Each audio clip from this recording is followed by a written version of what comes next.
sebelumnya, Assalamualaikum warahmatullahi wabarakatuh. Perkenalkan, nama saya Ahmad Musliuddin dari Prodi Penjas kelas A. Di sini saya akan mempresentasikan materi yang telah saya pelajari, yaitu tentang etika Pancasila.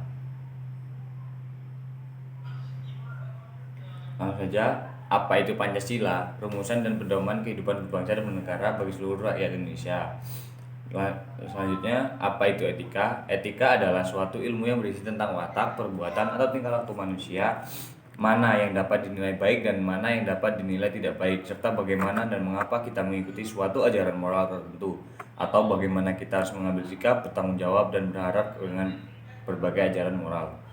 Lalu apa itu etika Pancasila? Etika yang mendasarkan penilaian baik dan buruknya pada nilai-nilai Pancasila, yaitu ketuhanan, kemanusiaan, persatuan, dan kerakyatan dan keadilan.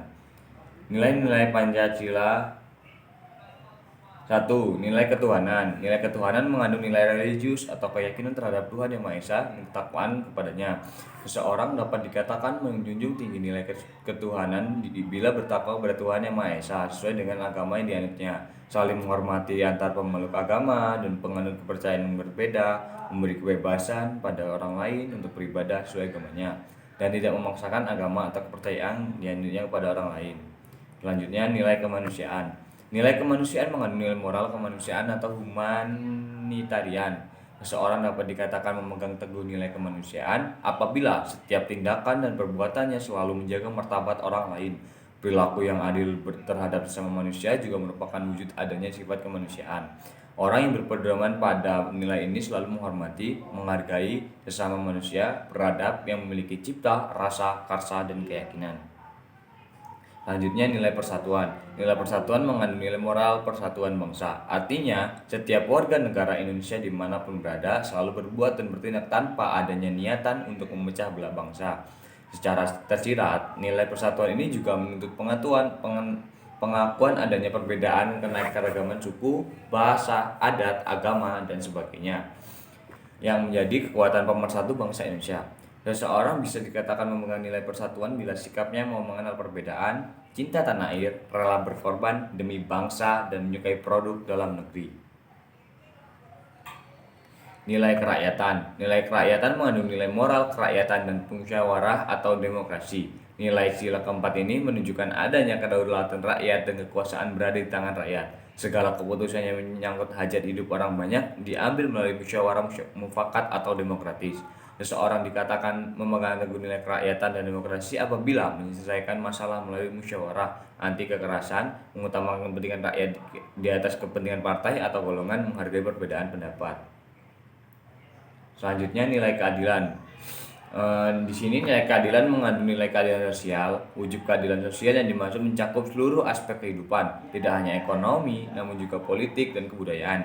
Seseorang bisa dikatakan memegang teguh nilai keadilan sosial apabila bersikap adil terhadap diri sendiri dan orang lain, menunaikan kewajiban sebelum menuntut hak, menghargai hasil kerja orang lain, bekerja keras, hemat, dan tidak boros, mengutamakan pemerataan ketimbang pertumbuhan, mendistribusikan kekayaan pada rakyat banyak secara adil, dan menghindari segala perbuatan yang bisa memperdalam jurang kesenjangan sosial. Lalu, apa itu etika Pancasila? Apa itu korupsi? Studi kasus korupsi. Apa itu korupsi? Korupsi adalah tindakan seseorang yang menyalahgunakan kepercayaan dalam suatu masalah atau organisasi untuk mendapatkan keuntungan. Contoh kasus korupsi EKTP merupakan kasus korupsi yang terkait pengadaan KTP elektronik Indonesia, terjadi sejak tahun 2010.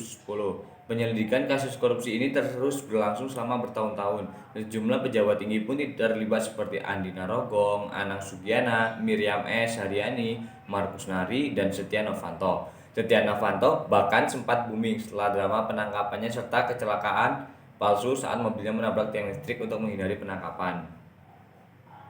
Lalu, penyelesaian korupsi dengan cara pendekatan eksternal dan pendekatan internal.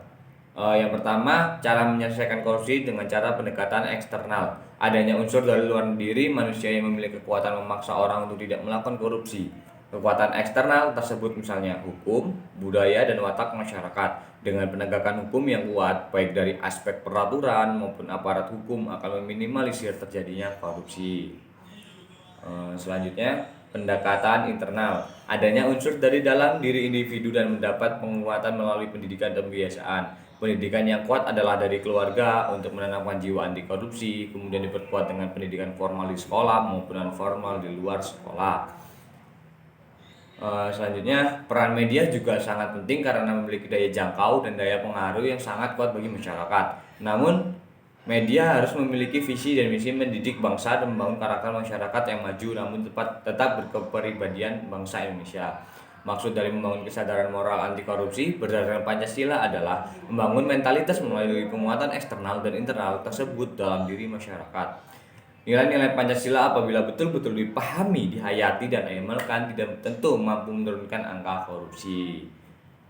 Dengan memahami nilai-nilai Pancasila, maka akan menjadi kekuatan moral besar apabila keseluruhan nilai-nilai Pancasila yang meliputi nilai ketuhanan, kemanusiaan, persatuan, kerakyatan, dan keadilan dijadikan landasan moral dalam seluruh kehidupan berbangsa dan bernegara, terutama pemberantasan korupsi. Mungkin itu saja materi yang bisa saya sampaikan.